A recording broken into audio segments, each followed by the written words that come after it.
Hello, my friends, and I hope you're having a fantastic day. Don't forget to stick around to the very end where you get to see a nice little pup date on my little puppies who are doing quite well. But let's go ahead and talk about today's topic, which I found entirely fascinating and hilarious. It's a kind of an up and down ride, resolves itself pretty quickly, but on the plus side, it shows what a crazy world we live in.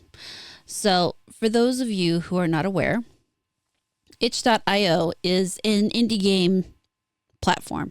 You can upload your game there. People can buy it. You can give it away for free, whatever. But it's there for people who don't want to sell through, say, Steam or something. And their Twitter account posts on the 9th. I kid you not, itch.io has been taken down by original Funko because they used some trash AI-powered brand protection software called Brand Shield that created some bogus phishing reports to our registrar, I Want My Name, who ignored our response and just disabled the domain. They continue to say, I hope you're all having a nice Sunday. Also, for transparency, we did take the disputed page down as soon as we got the notice because it's not worth fighting stuff like that. Regardless, our registrar's automated system likely kicked to disable the domain since no one read our confirmation of removal. And of course, you have a bunch of people who are concerned about that. A lot of indie developers would, of course, be a little concerned. itch.io goes on to say again, we're probably going to wait this one out. We considered putting up a new domain, but there are implications with third-party services that make it not a trivial swap. In the meantime, if you know how to tweak your host files, and they give an IP address. If the downtime exceeds 8 hours, then we'll likely prioritize deploying a new domain. Hopefully things are able to get sorted out before then. Then as a warning, if you do edit your host files, please remember to remove all the lines after the domain is restored. Although we typically hold an IP for a while, it can change if we update our backend infrastructure. Funko says, at Funko, we hold a deep respect and appreciation for indie games, indie gamers, and indie developers. We're fans of fans, and we love the creativity and passion that define the indie gaming community. Recently, one of our brand protection partners identified a page on itch.io imitating the Funko Fusion development website. A takedown request was issued to address the specific page. Funko did not request a takedown of the itch.io platform, and we're happy the site was back up by this morning. We have reached out to itch.io to engage with them on this issue, and we deeply appreciate the understanding of the gaming community as details are determined. Thank you for sharing our passion of creativity. Now, personally, I think Funko Pops are ugly, pointless, and I don't understand why people like them. Really, I don't. They all look the same. But what can I say? I'm not a huge collector of that kind of stuff.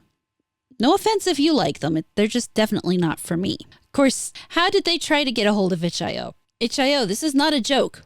Funko just called my mom. Here you have a message from his mom. Got a strange call from a company about accusatory statements on your social media. Call me. And I can just imagine what would happen if someone tried to call my mom in regards to anything I do online.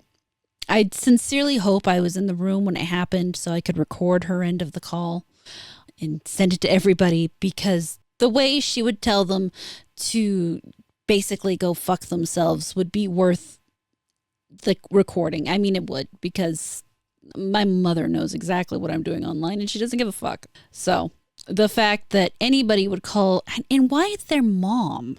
How did they get their mother's phone number but not their phone number? Did they try to call and it came up unknown, so they sent him to voicemail, and instead of leaving a voicemail, they called his mom? It's hilarious. Brand Shield, of course, put out a statement, and they said, we want to address recent reports surrounding a website takedown. BrandShield serves as a trusted partner to many brands. Our AI-driven platform detects potential threats and provides analysis, and in this case, an abuse was identified from an itch.io subdomain. We identified and reported the infringement and requested a takedown of the URL in question, not the entire itch.io domain.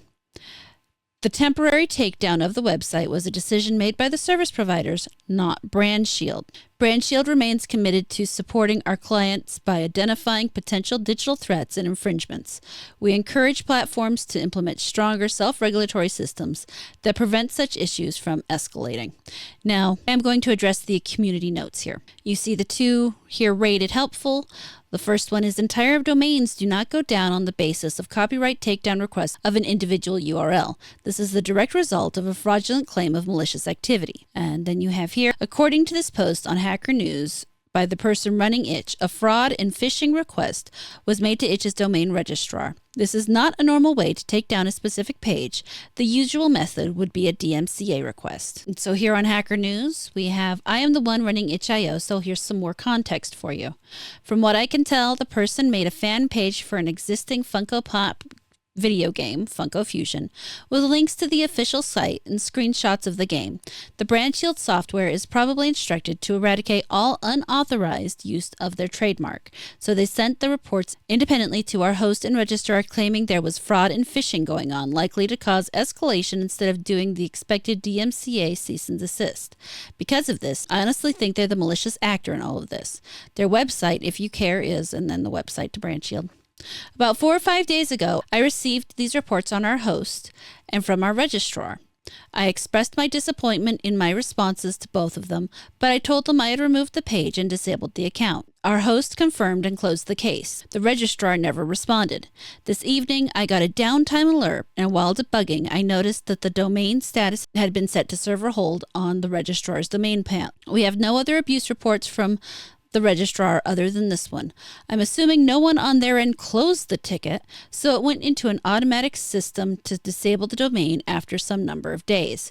I've been trying to get in touch with them via their abuse and support emails, but no response, likely due to time of day, so I decided to escalate the issue myself on social media. So this was not your normal DMCA takedown request, despite what they're trying to say. Now, this is actually one of the major issues, in my opinion, of using AI to do these kinds of things. And you see a lot of it really on Twitter. People who have their accounts taken down for suspicious activity because the AI doesn't know quite how to occasionally distinguish between a person and a bot. I believe this has happened to a number of accounts, including mine once, for a short period of time. Now, supposedly, every time it does this, it should learn a little better what's real and what's not. But it's also why it's just not possible to have these things completely run by an AI. You have to have an actual human looking over and double checking them, because despite the word intelligence in the name artificial intelligence, they are decidedly not intelligent and will not be for quite a long time yet. They can do a lot of things, but they don't operate in the way people think of thinking. I don't know how better to explain that personally, but they're not that intelligent. Reminds me, they work in the same way a regular computer works, in the same way one of my favorite engineering jokes work, which, this is silly, but I'm going to tell it to you anyway. A woman sent her husband, her engineering husband, to the grocery store, and she told him to get a gallon of milk, and if they had eggs, to get 3 dozen. So he comes home with 3 dozen gallons of milk, and she looks at him and says, "Why did you do that?" And he said, "Well, if you said if they had eggs to get 3 dozen, referring to the milk, because what people forget computers can't do is they can't make the same logic leaps that humans are capable of. You and me as regular people, we hear that, and obviously we hear if they have eggs, then you need to get 3 dozen eggs. You say that to a computer, and the computer thinks, okay, eggs exist, thus the last thing I was told to get was milk, and I'm supposed to get 3 dozen milk. If then statements are highly, highly imprecise unless you are very explicit with what you're saying. And at this point, that is in many ways how an AI works. It evaluates a bunch of statements against a database and tries to come to what it thinks is the correct answer. Now, obviously, it's far more sophisticated than that simple little explanation, but it is the basics on how it works for now. It doesn't actually think the same way we do, and if we can eventually get it to reach that point, it's still a while down the road. I did check the I want my name Twitter account. They've made no comments in regards to the situation with itch.io on their Twitter account, which is not too surprising. This looks to me like they basically just use it to talk about downtimes and servicing issues. But on the bright side, itch.io posted on this day, we rise above Funko Pop. The site is back up if you haven't noticed. So the site did get back up. It didn't take too terribly long. It took longer than I imagined they wanted it to. And the whole thing definitely caused an issue. But in the end, they did get everything back. I like this image of all the Funko Pops out in the landfill thanks to Melee Games. And of course, people are telling him in the comments to make sure he changes registrars. People are saying they're never going to do business with Funko Pop. I mean, I probably wouldn't just because I don't like their things, but maybe someday I will find a reason to have a plushie or something made of myself so that you all can buy and have my cuteness on your desks. Now, for those of you who may have never visited itch.io, it's, like I said, a good place to go and get yourselves some indie games.